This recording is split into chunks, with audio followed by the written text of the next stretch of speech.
Today's video is brought to you by the Master Design Engineers over at Sega. Enjoy the video. In the two-dimensional world of video dots and dashes, flat blips and formless blobs, one video arcade game soars a dimension above the rest. Saxon! Experience the control as you climb and dive. Feel the power as you attack and evade. Discover a new level of excitement with the true feel of action in 3 dimensions. Saxon, from the Master Design Engineers of Sega.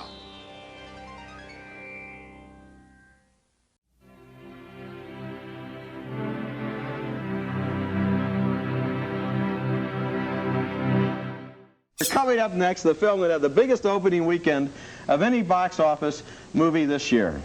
Our next movie is Friday the 13th, the final chapter, an immoral and reprehensible piece of trash that sold more tickets on its opening weekend than any other movie so far in 1984, and that is a very, very depressing commentary. It really makes me sad to think of all those moviegoers spending $4.50, $5, most of them teenage kids, sitting there watching this sad, cynical, depressing movie. Now, needless to say, Paramount Studios, the distributor of this film, didn't authorize any clips of the film for use on television. They like to make the money, but maybe they're a little bit ashamed of the movie. They like to hide it from critics like ourselves. But here are some scenes from the Coming Attractions trailer showing that the fourth Friday the 13th movie is just a cynical retread of the first 3.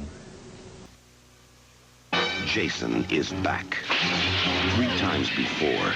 Sorry to change your mind? You have felt the terror, known the madness, lived the horror. But this is the one you've been screaming for. Because Friday, April 13th, will be Jason's unlucky day. Friday the 13th, the final chapter, rated R. Jason Voorhees and the Friday the 13th franchise are both staples in American culture. The franchise has spawned 12 films, a television show, novels, and multiple comic books from 1980 to present day. Jason has literally been to hell and back, including New York and even outer space. What the hell is that? Humanoid. Organic composition is unclear. Can someone tell me what's on his face? Some kind of 20th century carbon filtration unit? It's a hockey mask. Looking back on it, it's hard to imagine that back in 1984, Paramount was looking to kill off our old boy. The movie studio was apparently tired of being associated with the slasher flick subgenre that once dominated but was now winding down. They wanted to go out with one last big hurrah.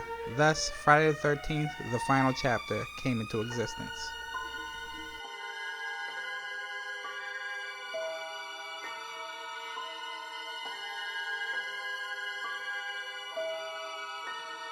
We were told, and we believe, that part 4 was going to be the final chapter. I mean, final chapter as in no more Jason, no more Fridays, no more nothing. Therefore, it was going to be a movie about the death of Jason. I thought I would never hear from the Friday the 13th people again after the first one, because 2 went by. They did not offer me part 3. But the idea of offering me the film where I get to kill Jason made me feel like Dr. Frankenstein. I created a monster, and I get to kill him. I thought the most interesting way to deal with a movie about the death of Jason was to bookend it with the dead Jason. We had to go back to the location where Friday 3 was shot and re-stage how it might have been. So the shot that got designed came down from the beam of the helicopter overhead, came down with it on a crane.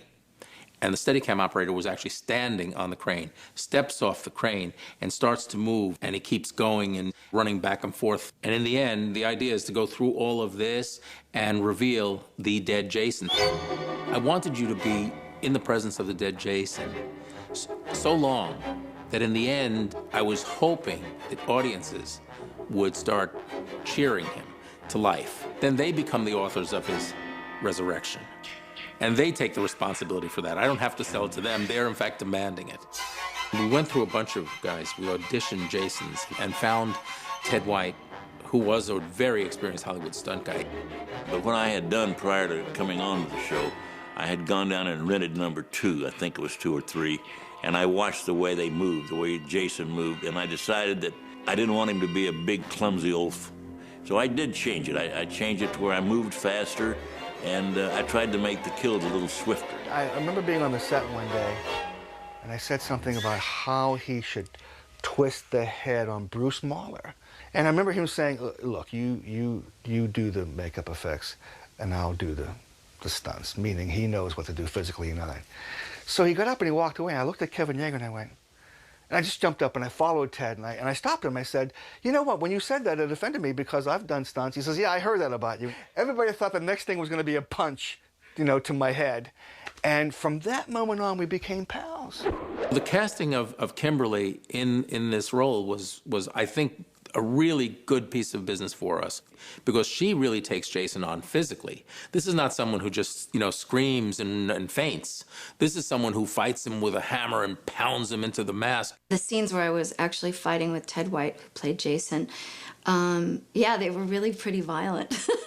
You know, he's a stuntman and I'm not. And we really fighting. The casting of this boy was a big deal, and we saw a lot of kids, and nothing seemed right. And they finally brought in this young Corey Feldman, who had experience, he had acted. The scenes with Corey Feldman were great. He was a really sweet boy. I related to him because I was a child actor, and I had a lot of empathy for him. He was a mean little kid. When I say mean, he was very, very active on the set. He wasn't very well-mannered. And when I finally got to the scenes where we were upstairs and I had my hand so close to him that I could have gotten a hold of him. Still, he could take direction and he knew the lines and he would do them and do them over again and wasn't cranky and wasn't childlike. He was professional. I have to say this, as mean as he was very good in the film. I liked him. I liked the way he did it, and I liked the way he worked. I felt like he had the energy of an adult as opposed to that of a kid. Some of the kills in the film were designed by script in advance, cooked up, in the writing process. More of the kills, or some of the better kills, I think, were designed once we had all the special effects people aboard. When Jason kills the nurse, I had tubing glued to her leg so the blood would trickle down the side of her leg. But the tubing had come loose. So when Jason was killing her, there was just a squirt of blood from right in the middle between her legs, hit the floor and formed a puddle, and she peed blood.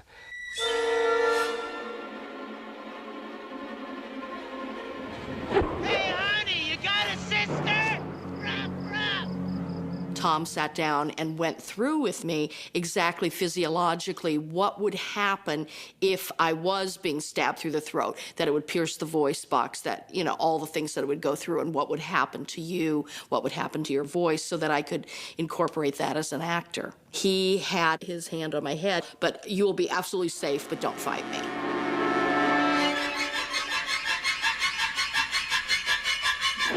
I think, though, the kill that meant the most to me was the kill of Rob in the basement. I'm expecting that Tom Savini's going to come up with some way to hack as much of my flesh away as possible. But you don't see that. You don't see any of the Tom Savini stuff that he designed, really. We didn't want the audience to laugh when I died. He wanted to go to a more level of psychological horror than physical. There were some arguments along the way, and one of those arguments was about the death of the mother. We see that she's had an encounter with Jason. We know it hasn't turned out well. We never saw the actual poking or anything that went on. We didn't see any gutting or anything, no tools, implements, blood, but we're pretty sure she got it. And the idea, to me, of kids watching a mother figure being ripped was extremely exciting. They're used to seeing kids being essentially punished for their loss of innocence. To see mom punished, that's grotesque. The studio thought it would be a cool idea to have a dream sequence because it sort of relates to, part one, the original Friday the 13th. I was originally told that this would be the last of the Jason movies, and I was told specifically to use my best screenwriting grammar to indicate that Jason is really dead. We're not kidding, really most sincerely dead. I had a death that I thought would work that involved a microwave oven, where Tommy was also a little amateur inventor, and he had a little variable. He took a microwave oven apart, put a reflector behind the microwave shooter, and melted a toy soldier on 1, and the thing went up to 10. I thought at the end, when Jason is chasing his sister, Tommy could jam this thing into Jason's head and turn up to 10 and cook Jason's head from within and make it explode. But as we got close to the end, it became clear that the best idea was the most direct one, because what happens is it lets your characters really do the killing. So I asked Joe for two things. One, can I take his mask off? Joe said yes. I said, two, can I have him touch Trisha's breast? And Joe said no. I think the act of touching the breast would have rendered him so completely human that he has finally thought of something else to do with girls that doesn't involve killing them. That was the moment that he was completely vulnerable, as we all are in moments of love. And so what I did was I wrote a scene where instead of cutting his head off, which in a sequel he could walk around with it under his arm or in a box, I split his head open from top to bottom with that machete the way you cut an artichoke in half. And I thought that was at least sufficiently different to think, okay, this is over. But John Vulich one day held up the Dawn of the Dead machete that I put into Lonnie Lee's head. I said, that's it. We'll have Tommy whack Jason in the head with the machete, but let's go further and have Jason fall on his knees, fall on the machete, and slide down the blade.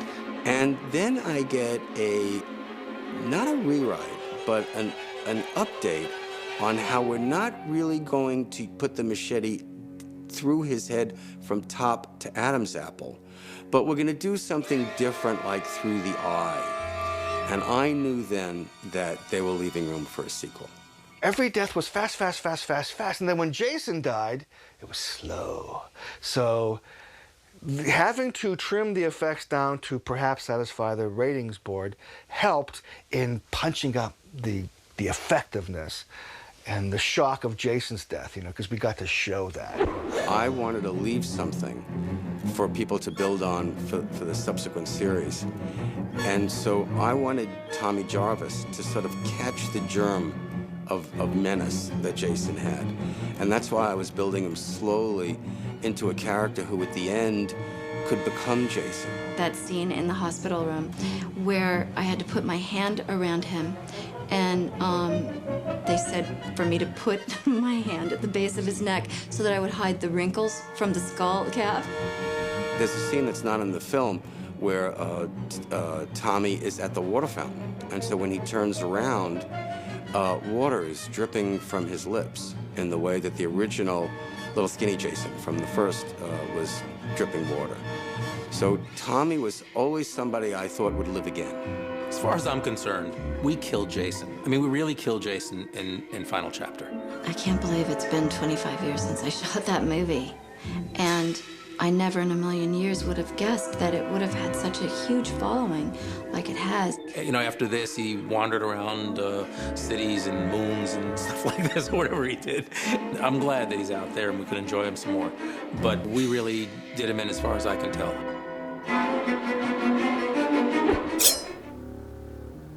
By 1984, the Friday the 13th series had the slasher film down to an art form. If Friday the 13th Part 3 is where the franchise first found its swagger, then Part 4 is where it perfected it. The final chapter is like a best-of compilation of the entire Friday the 13th franchise. Everything that a Jason movie is known for is presented here in all its grandeur. You got horny teenagers, drug partaking, skinny dipping, and machetes to the face. It's glorious. Indeed, the final chapter has everything you'd want from a Friday the 13th flick. The kills are especially gruesome and come in seemingly endless succession. The female, soon-to-be victims are all buxom, sexy, and have no problem going topless. And the comic relief nerds are actually kind of funny. Hell, even the young Corey Feldman isn't at all grating as the horror movie lover / video game enthusiast who gets to finish Jason off. If somebody was unfamiliar with Jason and the Friday the 13th films, and you could only play one movie for them, this would be the one. It's everything one could hope for.